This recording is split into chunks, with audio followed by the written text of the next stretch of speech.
కేసీఆర్ గారి దగ్గర మాట్లాడే ధైర్యం నాకు ఒక్కదానికే ఉంది కాబట్టి అధ్యక్ష ఈ అన్ని అంశాలు నేను ఎప్పటికప్పుడు అడుగుతూ వెళ్ళిన అధ్యక్ష. సరే పర్సనల్గా వారు నాకు తండ్రి పార్టీ అధ్యక్షులు, ఒక రెండు విషయాలు చేసినా ఒక రెండు విషయాలు చేయకపోయినా నడుస్తుంటుంది పార్టీ అన్నప్పుడు ఇంత పెద్ద వ్యవస్థ ఉంటే అనుకోవచ్చు అధ్యక్ష. కానీ కింద ఉండేటటువంటి అనేక వ్యక్తులు కంటిన్యూస్గా దురాకతలు చేస్తుంటే కూడా మరి చూసుకోకపోతే కరెక్ట్ కాదు అధ్యక్ష. అదేవిధంగా టీఆర్ఎస్ నుండి బీఆర్ఎస్గా మారుస్తామనేటటువంటి ఒక కీలకమైన నిర్ణయం తీసుకోవడం జరిగింది అధ్యక్ష. ఆనాడు కూడా ఆ మీటింగ్ నేను అటెండ్ అవ్వలేదు అధ్యక్ష. నేను ఒప్పుకోలేదు, ఈ పేరు మార్పుకు ఒప్పుకోలేదు, నేషనల్ పాలిటిక్స్లోకి వెళ్ళడం కూడా నేను ఒప్పుకోలేదు అధ్యక్ష. అంటే ఒక మాట అధ్యక్ష, ఇట్లాంటి హౌస్లో చెప్పొచ్చో లేదో కానీ తెలంగాణలో ఏం పీక్ కట్టలు కట్టినామని నేషనల్కి పోయి చేస్తాం అధ్యక్ష. మనం ఎన్ని పనులు మిగిలినాయి అధ్యక్ష తెలంగాణలో చేయాల్సినాయి? రెండు పెద్ద రివర్స్లో ఒక పక్క గోదావరి, ఇంకో పక్క కృష్ణ 1,89,000 కోట్లు ఖర్చు పెట్టినాం అధ్యక్ష. కొత్తగా ఇచ్చిన ఆయకట్టు ఎంత అంటే 14 లక్షల ఎకరాలు అధ్యక్ష. 1,89,000 కోట్లు అంటే ఎంత అధ్యక్ష? 1,00,000 కోట్లు ఖర్చు పెడితే 20 లక్షల మంది పేద ప్రజలకు ఇంటికి 5 లక్షలు వేసుకున్నా 20 లక్షల మందికి పేద ప్రజలకు ఇల్లు ఇవ్వచ్చు అధ్యక్ష మనం. కానీ 1,89,000 ఖర్చు పెడితే అధ్యక్ష జరిగింది ఎవరికి ఒరిగింది ఎవరికి అంటే ఒక వ్యక్తి 1989లో కంపెనీ పెట్టుకున్న ఆయన మన తెలంగాణ వచ్చిన తర్వాత ఫోర్బ్స్ జాబితా ఉంటుంది అధ్యక్ష, దాంట్లో 45వ స్థానం ఒక కాంట్రాక్టర్ దక్కించుకున్నాడు అధ్యక్ష. అంతకుమించి జరిగింది ఎవరికి ఏం లేదు అధ్యక్ష. ఇండ్లు లేని పేద ప్రజలకు ఇండ్లు రాలే అధ్యక్ష. కానీ ఆ కంపెనీకి మాత్రం 1,02,666 కోట్ల విలువైన ప్రాజెక్టులు ఒకటే కంపెనీకి పోయింది అధ్యక్ష. ఇది ప్రైవేట్ విషయం అని అనిపించవచ్చు అధ్యక్ష, కానీ తెలంగాణ రాష్ట్రం తెచ్చుకున్నదే ట్రాన్స్పరెన్సీ కోసం, తెలంగాణ రాష్ట్రం తెచ్చుకున్నదే అకౌంటబిలిటీ కోసం, తెలంగాణ రాష్ట్రం తెచ్చుకున్నదే ఇండిపెండెన్స్ కోసం. ఇవేవి లేనటువంటి తెలంగాణ రాష్ట్రాన్ని మనం ఊహించని కూడా ఊహించలేము అధ్యక్ష. చూసుకుంటూ ఊరుకోవడం కూడా సరికాదు అధ్యక్ష. అదేవిధంగా అధ్యక్ష ఇంకో పక్క తెలంగాణను పదే మోసం చేస్తున్నటువంటి భారతీయ జనతా పార్టీ అధ్యక్ష ఒక్క ప్రాజెక్ట్ కూడా నేషనల్ ప్రాజెక్ట్ హోదా ఇయ్యలేదు అధ్యక్ష. ఒక్కటంటే ఒక్కటి కూడా విభజన హామీలు అమలు చేయలేదు అధ్యక్ష. ఐఐటిఆర్ లాంటి సంస్థ మన దగ్గర వస్తే ఎంతోమంది యువకులకు ఉద్యోగాలు వచ్చాయి అధ్యక్ష. అవి పర్సనల్గా ఇవ్వకుండా ఆపారు అధ్యక్ష. అనేక కంపెనీలకు అయితే మీరు మహారాష్ట్ర బోండి, గుజరాత్ బోండి అని చెప్పి భారతీయ జనతా పార్టీ పెద్ద నాయకులు చెప్పి ఇక్కడ యువకులకు అన్యాయం చేశారు అధ్యక్ష. భారతీయ జనతా పార్టీ మీద ఎడతెగని పోరాటం నేను చేశాను అధ్యక్ష. అది పార్లమెంట్లో మాట్లాడడం కావచ్చు, బయట మాట్లాడడం కావచ్చు, అనేక అంశాల మీద కొట్లాడడం కావచ్చు అధ్యక్ష. ఇంత చేస్తే కేసీఆర్ గారి మీద కక్షతో అధ్యక్ష ఆఖరికి నన్ను జైల్లో కూడా పెట్టడం జరిగింది అధ్యక్ష. అయినప్పటికీ ఏనాడు మా పార్టీ నాకు అండగా నిలబడలేదు అధ్యక్ష. 3 సంవత్సరాలు నేను ఒక్కదాన్నే ఈడీతోని సిబిఐతోని అనేక అంశాల్లో కొట్లాడుకున్న తప్పితే ఎక్కడ కూడా పార్టీ అండగా నిలబడలేదు అధ్యక్ష. ఇది ఎందుకు చెప్తా ఉన్నా అంటే అధ్యక్ష, ఒక పార్టీ అంటే ఒక సంఘం అధ్యక్ష. ఒక సంఘం అంటే ఒకే భావజాలంతో కలిసి పనిచేసే వ్యక్తులు అధ్యక్ష. ఒకడు గాయపడి పడిపోతే వాడిని ఎత్తుకొని పోతారు అధ్యక్ష, భుజాల మీద తీసుకొని పోతారు అధ్యక్ష. లేదు నువ్వు మా భావజాలంతో కరెక్ట్గా లేవంటే తీసి ఆనాడే అవతల పడేయాలి అధ్యక్ష. అట్లా కాకుండా అదే పార్టీలో కొనసాగాలి, కానీ పార్టీ మీకు అండగా నిలబడదు అనేటటువంటిది కరెక్ట్ కాదు అధ్యక్ష. ఇది డెమోక్రటిక్ సిస్టంలో కాన్స్టిట్యూషన్ స్పిరిట్ని తీసుకొని పనిచేసేటటువంటి పొలిటికల్ పార్టీస్ బిహేవ్ చేయాల్సినటువంటి పద్ధతి కాదు అధ్యక్ష. ఇవన్నీ ఇట్లా జరుగుతూ వస్తున్నటువంటి క్రమంలో బీఆర్ఎస్ పార్టీ అధికారం కోల్పోయింది అధ్యక్ష. అధికారం కోల్పోయిన తర్వాత కాంగ్రెస్ పార్టీ వచ్చి ఒక ఎంక్వైరీ చేసింది అధ్యక్ష, ఘోష్ కమిటీ అని. బీఆర్ఎస్ పార్టీలో ఉన్నటువంటి ఏ పెద్ద నాయకుడు కూడా మాట్లాడాడు అధ్యక్ష.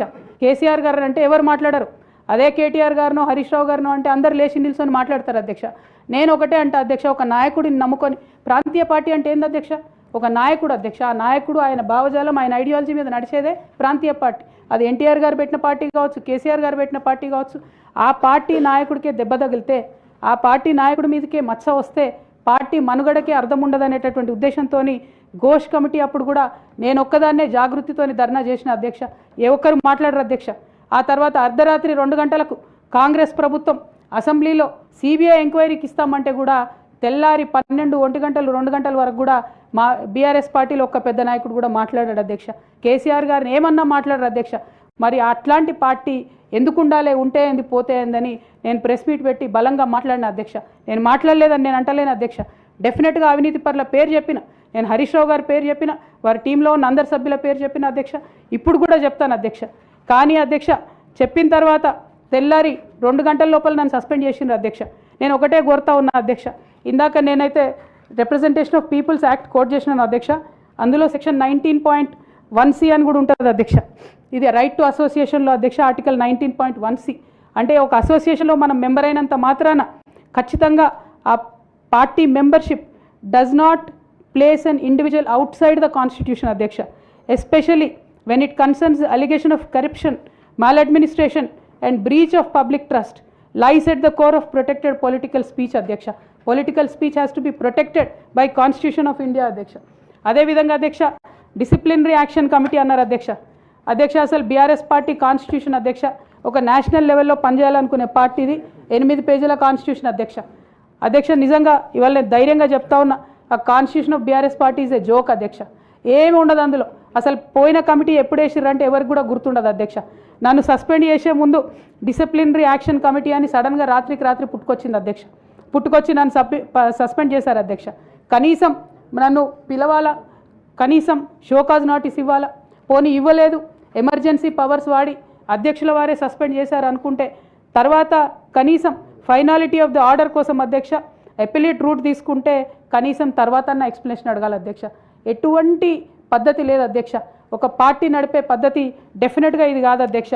అవసరం అనుకుంటే నేను లీగల్గా ఛాలెంజ్ చేయొచ్చు, కానీ నేను ఛాలెంజ్ చేయను అధ్యక్ష.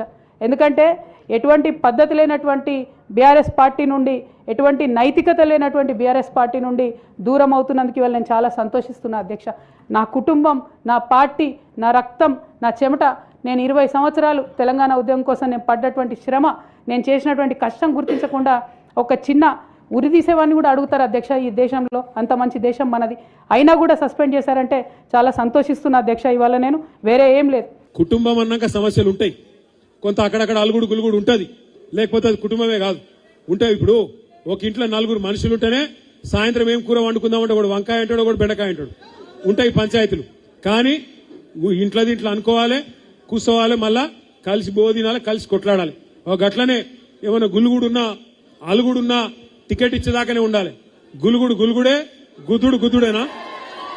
గులుగుడు గులుగుడే గట్ల. ఎందుకంటే మళ్ళీ ఇప్పుడు అసలే ప్రతిపక్షంలో ఉన్నాం, మళ్ళీ మన గులుగుడు మన అలుగుడు కాంగ్రెస్ వానికి బీజేపీకి సంధి లేదు కదా.